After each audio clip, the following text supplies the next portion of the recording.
Welcome back to the podcast, guys. I ran a survey and I didn't really get a clear answer, but let's just go with QBs. So welcome back, QBs.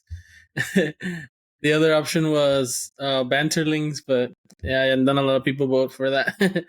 But I wonder.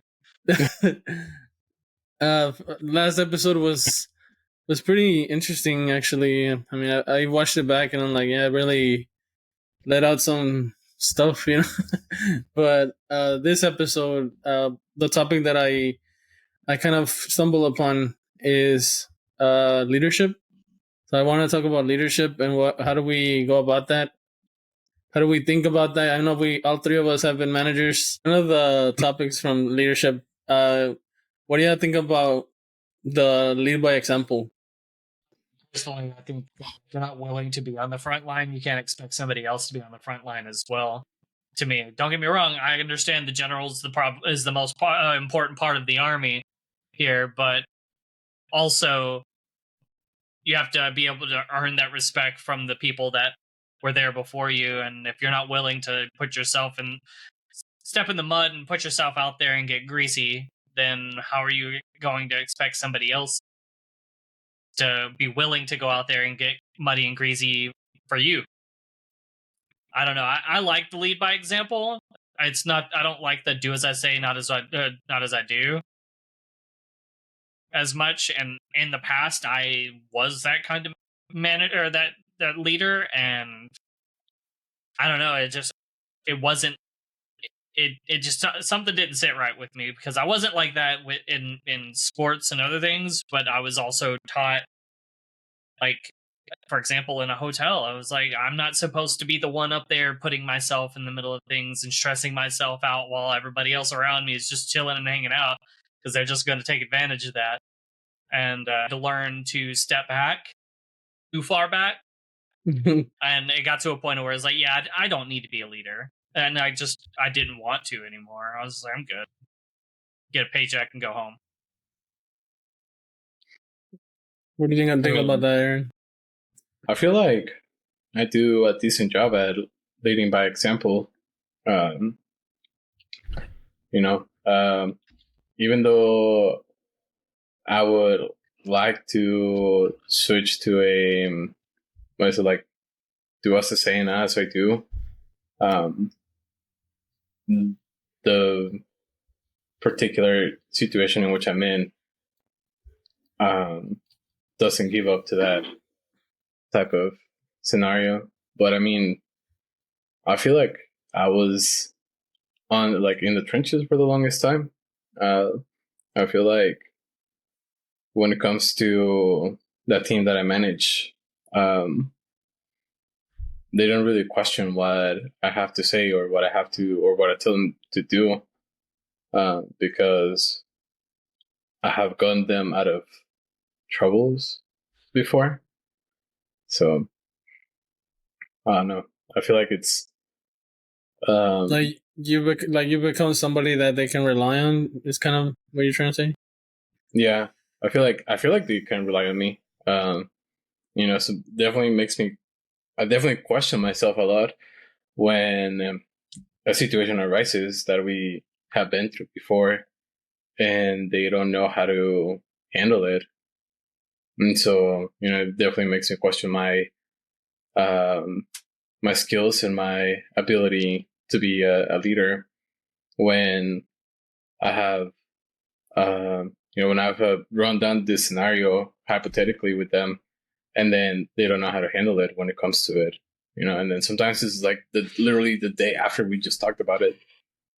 So it makes me wonder if I'm taking it really makes me doubt whether or not I'm a good leader, and or if it's just the way that I'm explaining things, if I need to dumb it down more, or if I need to make it more complicated.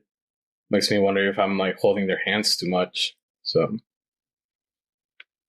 yeah, sometimes that was one of the harder things that I needed to learn, was the delegation, like knowing what to delegate, when to delegate, and when to keep that and make sure, like, I don't know, it's like not micromanaging, but making sure everybody's got their hands in the pot. Mm-hmm. Yeah, I hate micromanaging because I hate being micromanaged. Right. Oh yeah. But Get me out of there. I want to be able to trust you to be able to do your job. I don't want to have to check on you all the time. And if I have to check on you all the time, then it's a burden on me because that means I'm miserable having to check on you, and you're miserable because I'm constantly checking on you. There's a disconnect here. Yeah. I mean, to help me, help you. To me, micromanaging is a waste of my time. Because if I'm having to micromanage you, and if I'm having to like hold your hand through every step of the way, I might as well do we're doing twice the work, right? True. You're doing the job. You're doing the work. I'm doing the work. I might as well do the work myself, and it's gonna get done faster, and it's gonna be done the way it's supposed to be done. So that's how I see micromanagement. So I have a like my experience as a manager. I've been learning. It's crap, dude. Yeah. I've been learning how to better my skills or whatever. Coming in on checking on Brandon. Mm-hmm. Yeah. I've taken the advices that I have gotten like from basically everybody in my career. But as far as micromanaging, I feel like yes, it's a bad thing, and yes, I used to do it as well. But let me explain why. Like, so micromanaging, I feel like this guy. I'm sitting at the desk. His desk is like right here. All he has to do is look to the left. Hey. You did that wrong. Like a part of micromanaging, I feel like it's a side effect of anxiety because I used to feel like we're gonna they're gonna make a big mistake, like they're gonna put our team in jeopardy, or like they're gonna make us look bad, like. So I would just check up on everybody, like, hey, how's this going? How's that going? Like, even though I feel like yes, it is bad, it's micromanaging, but at the same time, I'm checking up on something that I actually care about. I care about how the team is viewed. I care about our like overall performance. Mm-hmm. But definitely like... Mm-hmm. No, go ahead. No, go ahead. We're just agreeing. I definitely think it's a bad thing. It's like a toxic thing, and it definitely stressed me out. I know Billy knows how stressed out I used to get. No, I feel like yeah, you don't want them to mess up, and you want everything to be perfect in the view of your shift. However, I also feel like you have to be willing to let them mess up, because a lot of people don't learn until they make that mistake, and where it's like, I will never forget that. I do not want to have the conversations or the situations that I were just in. We're going to do that right every single time. And then you can just give them that every time, and they'll just get it right, like on the money every time. Yeah. See, that be experts at that thing. See, but that's really hard. I'll admit it's really hard to let that happen whenever you want your shift to be like perfect. Yeah. See, that was my learning experience. What Bill described is, I not until I messed up did I start making sure I didn't make that mistake again, right? And I hated, and still kind of do hate, being called out on a mistake, right, in front of everybody, and look like an idiot in front of everybody, right? That's kind of when I first started. That's what motivated me to make sure I was not making the same mistake a second time, And I thought that was a good way to motivate my team is by letting them make those mistakes and stand out in front of everybody else, how they're messing up and how often they messed up the same stuff. But that doesn't seem to motivate them, right?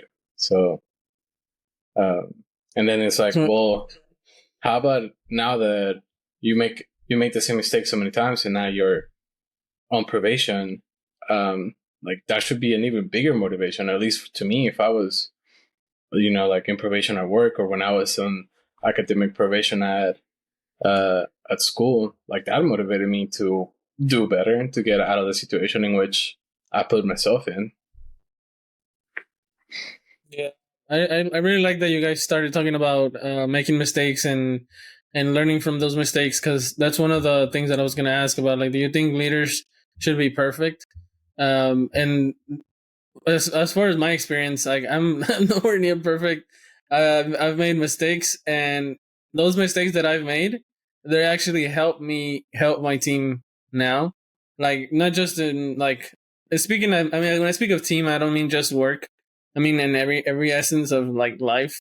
So I Mhm. make a mistake here, and then I know like to give that advice. I know to teach the next person like, hey, watch out for this or watch out for that. That's, you can be perfect and then not stumble upon like a learning experience, like. Yeah. I think more than, like managers or leaders being perfect, I think what truly distinguishes a leader slash manager is recognizing your mistakes, right? So, like, if I make a mistake in front of my team, I immediately like acknowledge it. And I'm like, oh, I was wrong. I gave you guys um, wrong information, or I gave you guys some wrong advice. Yeah, Brandon. So I think so I think more than not making mistakes or learning from your mistakes, I think the bigger uh, way to connect with your team is acknowledging that you made a mistake. Because then, to me, like if my manager was acknowledging those mistakes, it makes them more human. And I think as a person, you should always be a little humble, or life is going to humble you. So.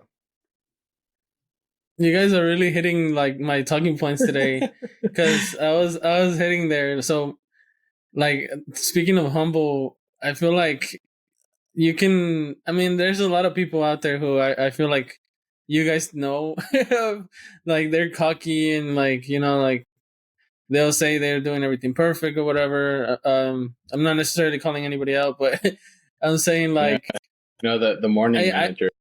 Think, perfect. Yeah, that guy. Yep, that guy. I'm not cocky. I like show my work and I try to be Mm-hmm. useful, but I'm not cocky. Like, I don't say I'm better than you in any way. Notice how he. Wait a second. Hold Notice on. how he glossed over not acknowledging his mistakes. But okay, I'm not perfect. But he doesn't acknowledge that he'll make a mistake every now and then. I'm not better than you. But I don't make But a mistakes. little bit. Okay, yeah. No, I mean, like, in life in general, like, I've always been scared like of being too cocky, and sometimes it's a bad thing.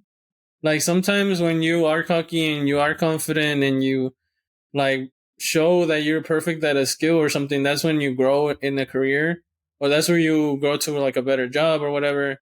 But it can backfire as well, because once you start acting like, okay, I know everything, then you stop learning, you stop growing. And like, it's kind of like I think, what's the word, caveat, right? Like, you're stuck in this like situation where like either I show off like my confidence, but then again, like, I'm still making mistakes or whatever.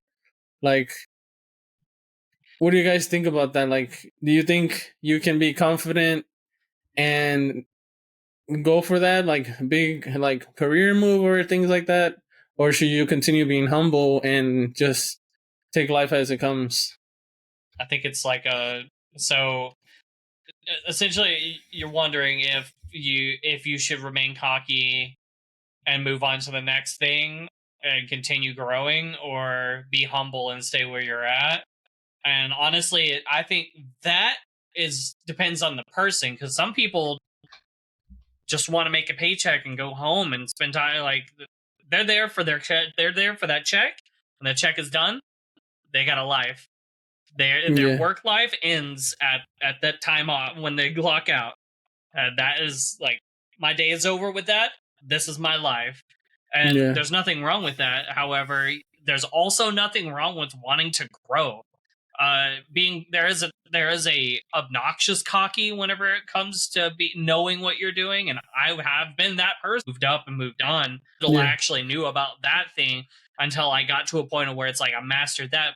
But I feel like if you're going after something and all you want to do is master it, it's similar to ADHD's hyper focus. Is like you just hyper focus on that one thing and you learn it and learn it and learn it and whenever you learn it to the point of where you got it down, that's whenever burnout starts setting in. And that's kind of like a situation with like people with ADHD. A lot of times they'll hyper focus on one thing and hardcore focus on that, and then whenever they've got it down, they're like, "Whoop, next," and then that is like, we're moving on from that. We're out of here. Next, moving on, and like a lot of in the work in the professional field, like that leads to burnout, and then leads to losing your job or needing to find a new job, and because of the market being so rough right now. Yeah, if you're not constantly like putting your name in hats to see if there's ways to go, you might be in a rough situation if that cockiness comes back and bites you on the ass. Yeah. Yeah, I agree with Billy. You know, it kind of definitely depends on the person of what kind of their end goal is, whether it's to grow within the company, their work, or if it's to just cash a check. You know, for a lot of people, that is the goal. Is just, hey, I'm here for the money. You know, from 8 to 5, whatever 9 to 5, whatever your schedule is. And then there's other people who really care or really enjoy what they do, so they try to, you know, go above and beyond. If you are that person that wants to keep growing within the company, then you should be a little cocky. You should be letting your confidence shine so that other people can see that. You know, I feel like that is the best way at scaling the corporate ladder, right? Is letting that confidence show, letting your cockiness that you have been here for a long time, that you know what you're talking about, you know how to do your work. I feel like that is one of the easiest ways for you to achieve that. But I think even when you do get that next promotion, next step on the ladder, I think you should keep in mind that you don't know everything, so that you should be humble when it comes to taking up a new role.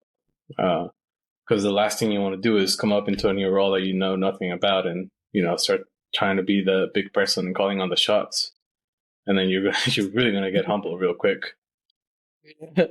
I feel like there's a really thin line that you just gotta ride, because I've seen, and like you said, like seen people get cocky and like try to go above other people's heads and like, you know, try to outshine, you know, or try to act, they don't act their ways, you know. But sort of those kind of things. I've seen people like just, what is it called, like we have a name for it at work, don't we?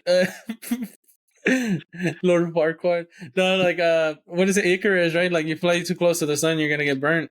Yeah. And that's one of the things that I always think about, like me as a person. I know y'all think I'm like, oh, like this guy, you know, over trying to do everything, whatever, but I know where like I stand. Like I'm not gonna go try to do something that I know I'm not gonna be good at. Like once I find out something I'm good at, I'm like, okay, I'm sticking with this. Like I'm gonna shine in this, and This what I know, Daedalus running from the Minotaur right now. Daedalus? Yeah, it's Icarus's father, and he was also in the labyrinth with the Minotaur. So you know, he's an I only inventor. know He invented the wings. Yeah, I only know the phrase. You know, if you fly too close to the sun, you're gonna get burned. But then, doesn't he have his wings? Aren't they made out of like wax or something, and they melt? Yeah, so Daedalus created the wings out of wax, and he told Icarus, "Don't fly too high up, or the sun will melt your wings." And Icarus was out flying around one day and got too close to the sun, and his wings melt, and he fell to his death. That's the story, and like a really like brought down, dumbed down version. Like. Yeah.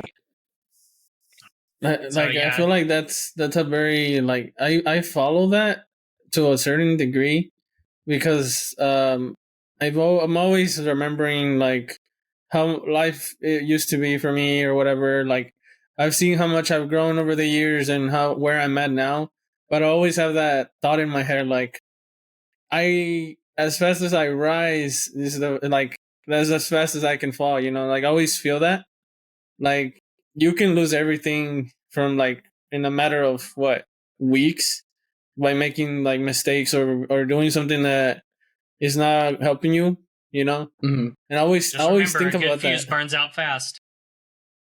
Yeah, and I always think about that. I'm like, I know there's people like that lose, you know, their jobs or they get laid off, and I'm like that's always in the back of my head. I'm like, yeah, I can be all cocky right now and be like looking at these people who like make less than me or whatever.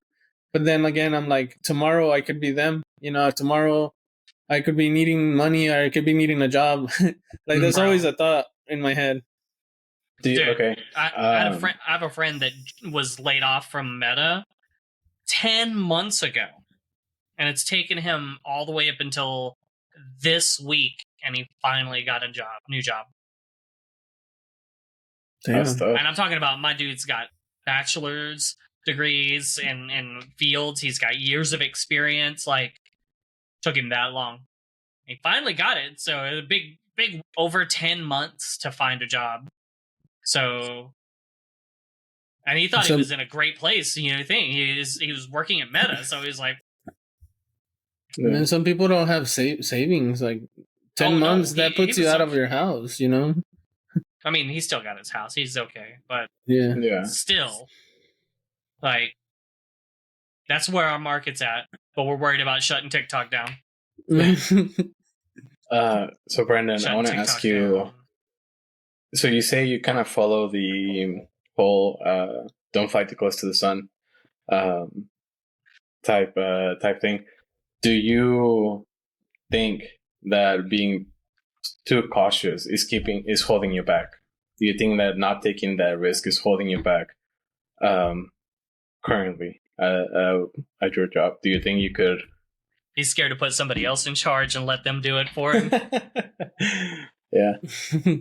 Just saying. No, I mean, I really like the question because, like I was saying, I'm staying in that little like thin line of like, yeah, I'm still growing a little bit, but I'm also not trying to go over anybody, or I'm not trying to, you know, just I'm just in stagnant. Like, you know, I'm just in one place, and like you said, is that holding me back from growing? Like, I think it definitely is.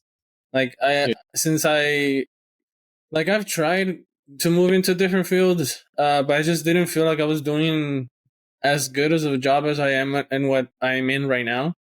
And that definitely held me back because I put myself in the situation where I'm comfortable. And when you're comfortable, you're not always growing. And I feel like that's something that if you want to rise, you have to risk, you know? You have to shine out like out of the rest of the people. I don't know what do you guys think about that? I have a question for you though. Mm-hmm. Have you ever gone off the diving board at a swimming pool? I don't No. even know how to swim. Either. So no. I don't know if I believe you. But anyway, I no, don't so going have- off the diving board for the first time, you come up to it and it's kind of scary. Like you're way high up and the last thing you want to do is jump, slip, bust ass and slide into water, right? That's the last thing you want. But whenever you finally do it, you don't jump, slip, bust ass, but you jump and you land in. Now, don't get me wrong, it's not going to work like that every time, but you have to be willing to take that jump off of the diving board to have a good splash in the water, right? It's kind of like be willing to jump off the diving board into something unknown. And yeah, you're not going to be great at it, but you also got to consider how long have you been doing what you're doing now versus what you're going to be doing or what you're trying to do. Of course, you're going to be really good at something you've been doing for a while. Yeah. Just think about it. How good were you at this thing when you first started it? You're probably pretty similar here, right? Not very good. So you have to be willing to accept that being not as good at something to grow, because that's what it is, to grow as a professional, is to go from being really good at something to something you're not really good at, learning it and being really good at it as well. You know? Yeah. I mean, the way I see it is, did you enjoy learning? Because obviously, when you moved up, did you enjoy learning all those new things, all those kind of getting to see a little bit behind the curtain um, in the role that you're currently at? So you can look at it that way. If you're gonna go into a different path, you can look at it and say, well, I'm gonna get to see a whole different side of this job, and you get to learn from the beginning. So if you're somebody that enjoys learning, moving up is a good way to learn new things and new processes, and you get to see if you like those technical aspects of your job, then you get to see more of those technicalities. Yeah. So the whole risk thing, as you guys know, like my idea of risk right now is I can't do it. Like it's one thing to be laid off. Like if I'm laid off, and like what can I do about that? That's something I cannot control. But as far as to risk right now with 2 kids, like that wouldn't be a good idea for me, which is why I'm not moving like you mentioned earlier. Like it's holding me back, yes. But when I think about risk, I feel like I have to be in a certain place. Like, okay, I have enough savings that can hold me down. Like if this doesn't work out, or I have a plan B sort of thing. Like right now, I don't have a plan B. I don't know So, if you guys have a plan B.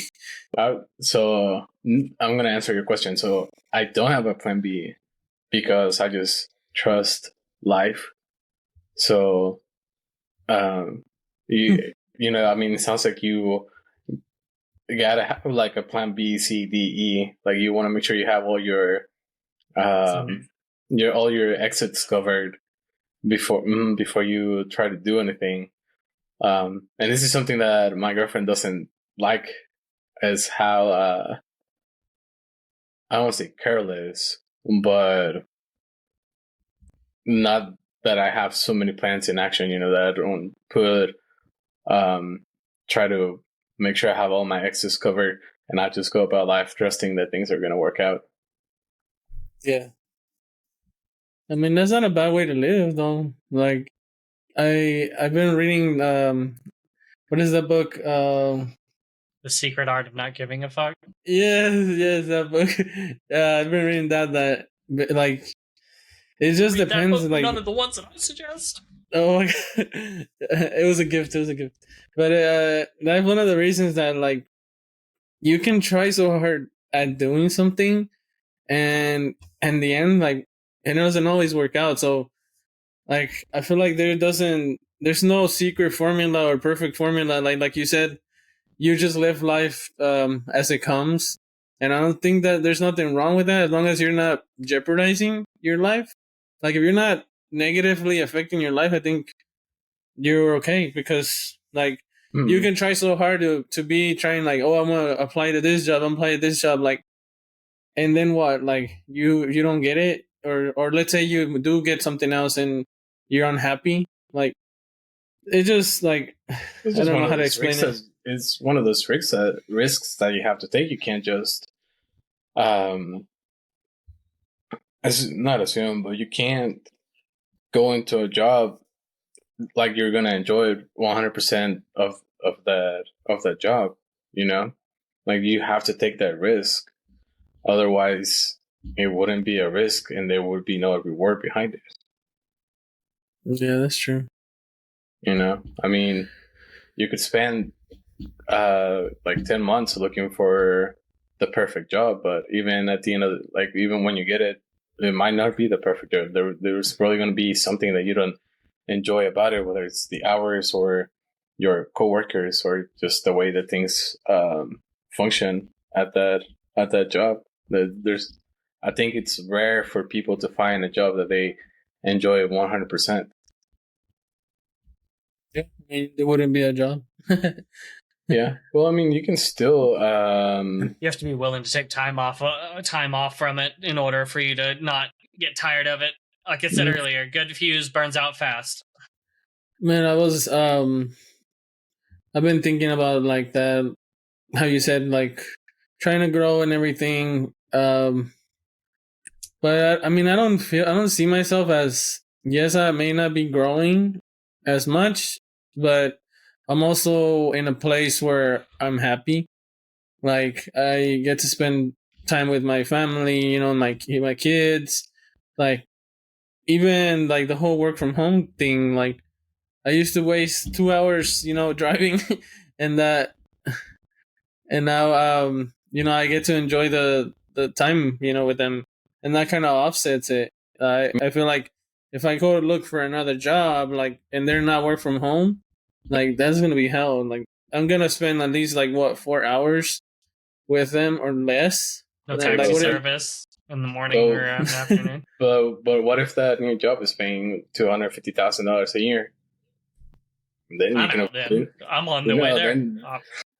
Which one? You want me to shave it off? Would you care about the 4 hours? It's gone. You want what you need me to do? Okay, yeah. But that takes me to my next topic though.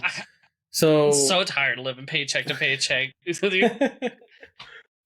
I mean, I get you guys. I mean, it's because you have a different life. You don't understand, Mr. Moneybags. Yeah. You get it. Yeah. No, that your money. That kind of he money. Said it. So he admitted it. He admitted it. You see, he admitted it. He is Mr. Moneybags. Got him.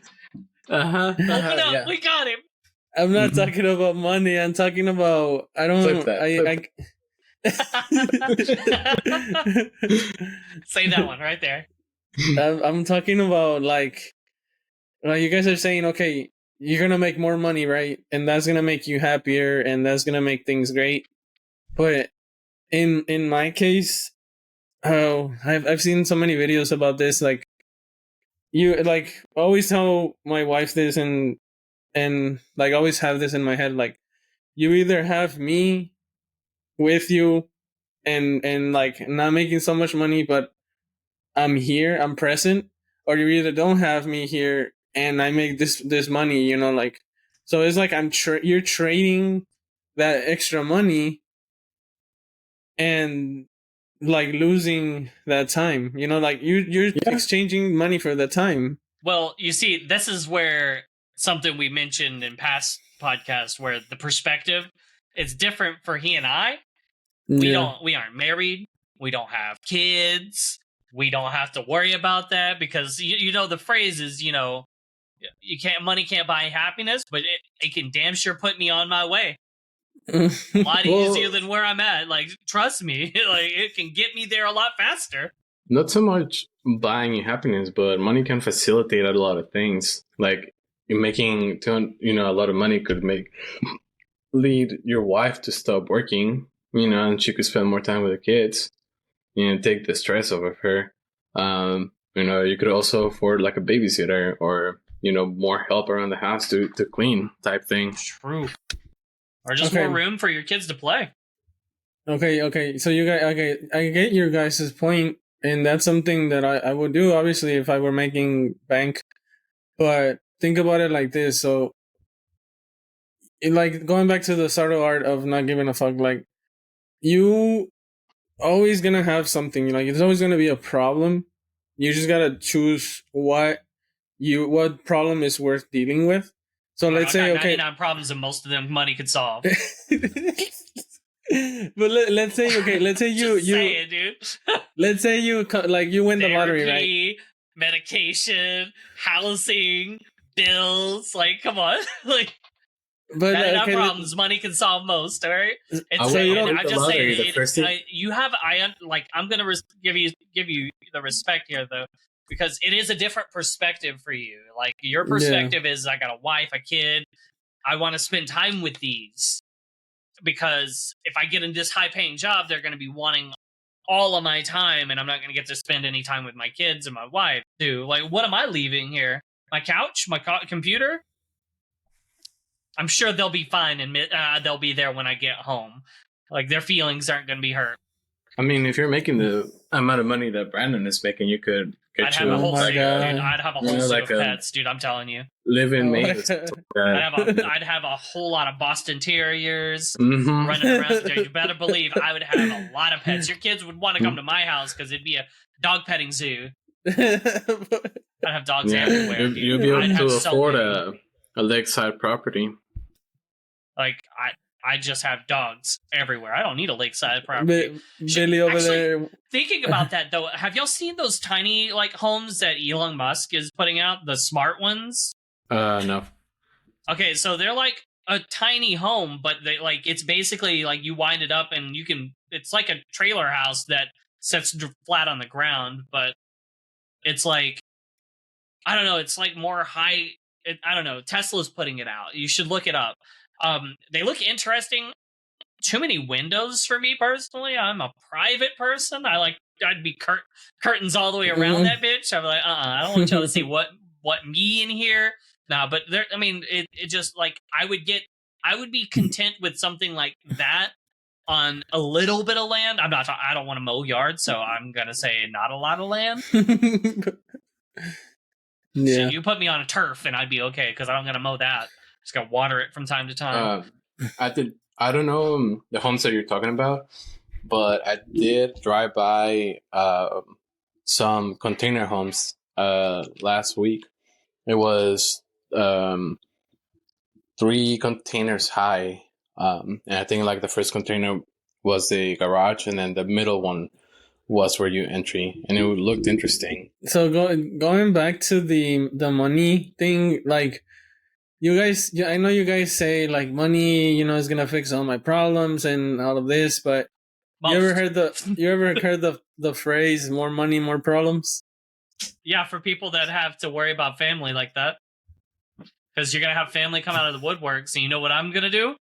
I'm gonna treat them the way that they treated me my entire life when I was homeless, when I didn't have anything or a place to live. They're gonna be the first people that I go and be like, "Who is this? Hello?" Click, block. Yeah, those problems. I mean, they're gonna come after you for like, well, I did this. No, you didn't. No. Sue me. Oh, we can go to court. I can afford a better attorney than you. Yeah. Guarantee it. Let's go. Like no. More money, more problems. The thing is I was saying this last night. If I win the lottery, I wouldn't tell anybody, but there'd be signs. You'd have to be close to me to realize those signs, but there would be signs. I feel like the more money, and more money, more problems incorporates people that have like, for example, this actually like emboldens your point here, Brandon. If you were to get more money, it'd be more problems for you. Why? Because you have a large family and you're pretty close to your family, right? Yeah. More problems. Why? Because you got more money, you got more things, you're shelling out. You're like, okay, yeah, all right, here you go. Here's this. You're helping out all your family, and all of a sudden you don't have more money. You just have more problems, aka more bills. For me, I wouldn't have that. I would set up stuff for certain people. For example, if I was to win the lottery, I'd set up stuff for a certain amount of people that were there for me. They would be taken care of, and I would fuck off. I feel like I would just fuck off. And anybody who hasn't been there for me, guess what? I don't know you. Clearly, if I knew you, you would be taken care of. And you would have been one of the first people. Are you saying Brandon has a big family just because he's Mexican? No, I'm saying that he does basically a taxi service in the morning and the afternoon. Go ahead and amplify that. Wonder if he was to get more money. Like, come on now. Yeah, see, with more money, you could afford to have somebody. Oh, yeah, you could actually get somebody to Uber them for you, and you can just sit at home. But that's another bill. Yeah. No, but deep down, I feel like that more money, more problems type thing is one of those made up things that people like. I definitely don't think it's made up. Like, there have been people that won the lottery and their lives got way worse because of people coming out of the woodworks and not leaving them alone about so many things. Like they had got more problems. However, I think if I was to get a load of money, I would have no more problems. Well, I might have a few more problems, but I think those are all up here. Well, just as the rest of it, it's like I wouldn't have the problems that normally would come that like most rich people, or if I was to compare like between the three of us, I would probably have the least problems out of all three of us. I feel like that's all for debate between you and I. I don't know. I don't have a girlfriend. I don't have any potential, like anything like that. All I have is my close-knit handful of friends, and I'm gonna see y'all gonna try to get a hold of me, but I'm not gonna be in the country. Just FYI. Like I said, there are gonna be signs. I'm not gonna tell you, but there are gonna be signs. But all of a sudden, we're like, "Oh, hey, I rented out this studio. Y'all want to go do the podcast from here today?" Like, okay, no. shit. What? You see what I would do if I won the lottery? Just randomly throwing it out there. Wait, where did you get this? No, see, for me, I know a guy. I would be hiring Brandon to update a pointless website for me to keep up. $100 grand a year, I'll do it. Yeah. See, he's wanting more money. Look at him. He's trying to get the problems now. All of a sudden, that more money sounded pretty good, huh? Right. No, but I think that there's a line. There's always a line that you just gotta stay on. I feel like, because you gotta still be humble when you get more money. Like that's not what I'm saying. It's not like I'm gonna be like, I don't know you guys, right? I don't know my close friends. I'm not gonna like. I got more money. Hey, I'm gonna be like, hey, I'm going here. Anybody want to go with? I got 2 plane tickets, and I already got the rooms taken care of. No? All right, I guess I'm going by myself. I'll see y'all when I get back. You know, just get to be able to do those things. Like, just having that option to be able to do those things. Or how about this? The option to be like, I know where I'm living. I don't have to worry about where I'm going to renew my lease, where my rent's going up, or I don't have to worry about like moving because my rent's going up, or I have to do this with my house. Well, guess what? Just hire somebody to do it at that point. Like, so, all right, kind of in the realm of rent going up. Would you rather have your rent go up or your property taxes, your property value go up? Are you asking me? Because I don't own a house, so it would be property. I'm asking the one of us that owns the house.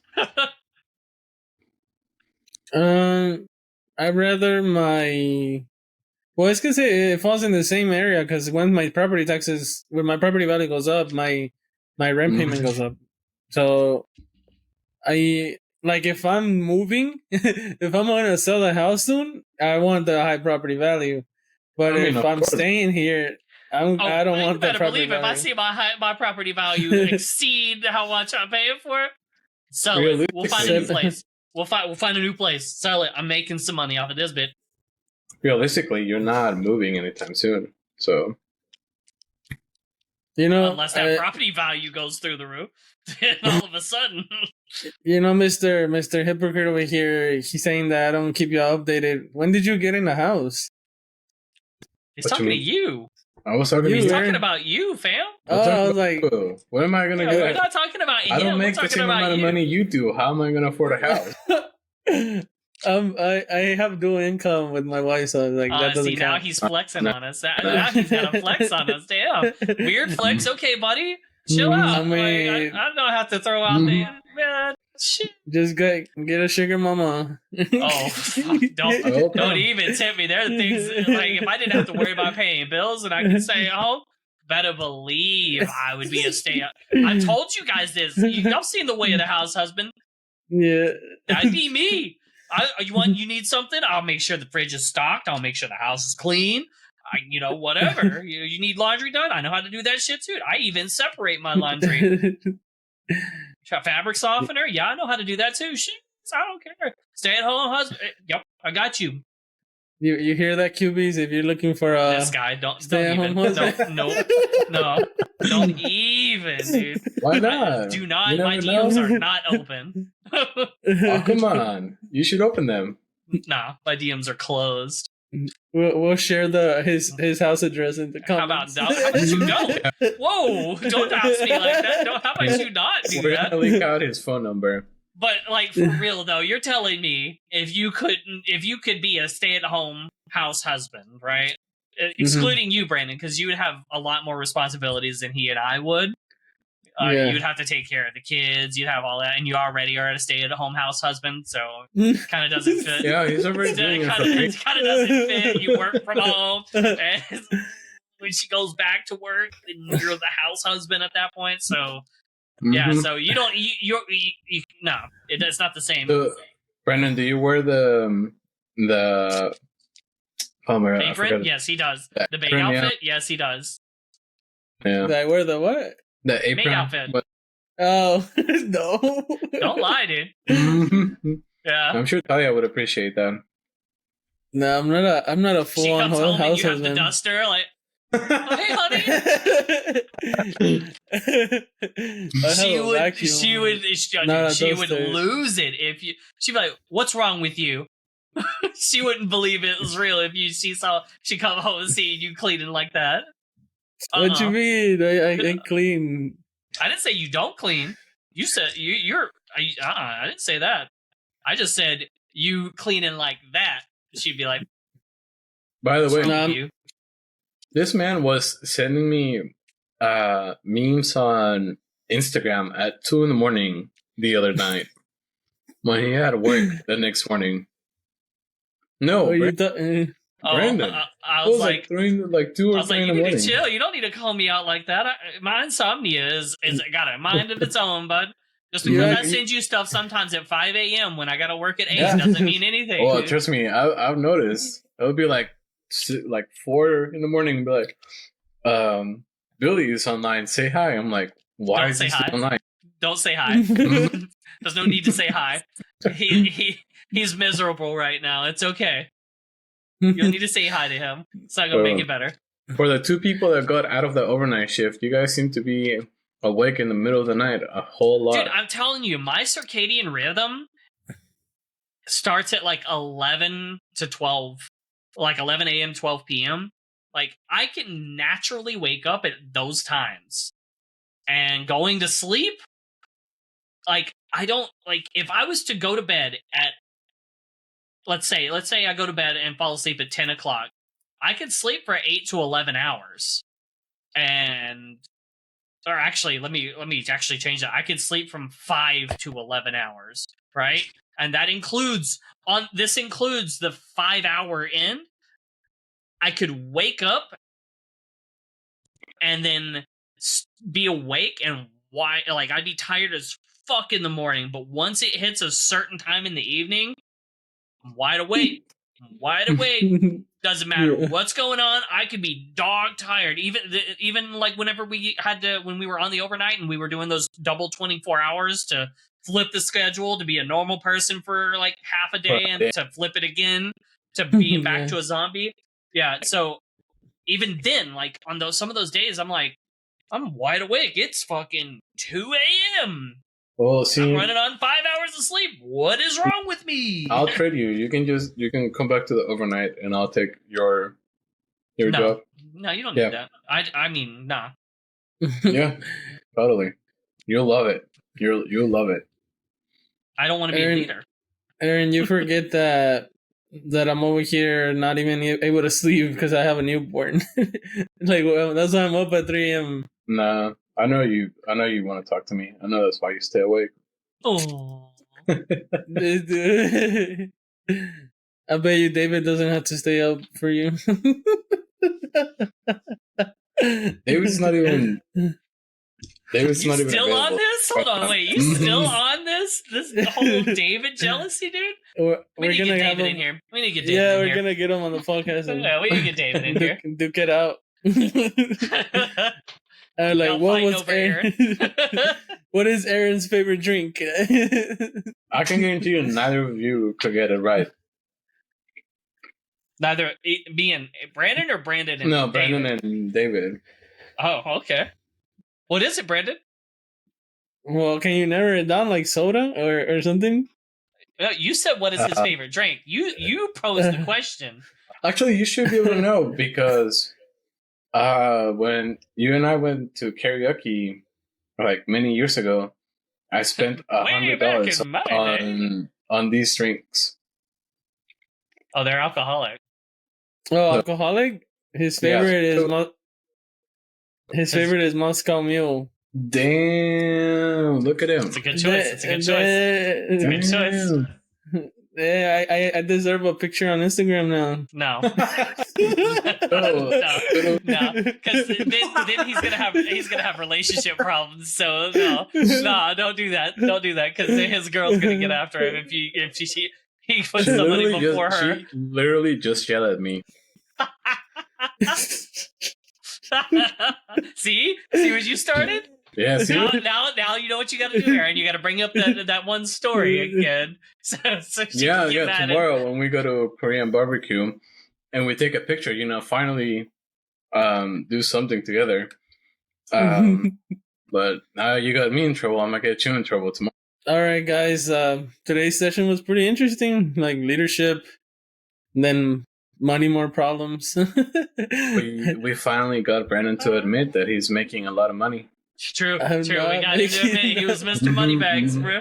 Yeah, he finally admitted didn't hide it. Today's the day. It only took 5 years, but we finally cracked him. Today's the day. In the comments, and be like, "Release your tax records." That's the IRS. Actually, that's the IRS in the comments. Like, hey yo. There's no way Brendan doesn't declare like 8 dependents in his taxes. There's no way. I've seen right. People live at your house. You probably have them all as your dependents. This guy. Mm-hmm. Why you outing me? Out here in your lakeside mansion. All right, QBs. Thanks for listening to the episode.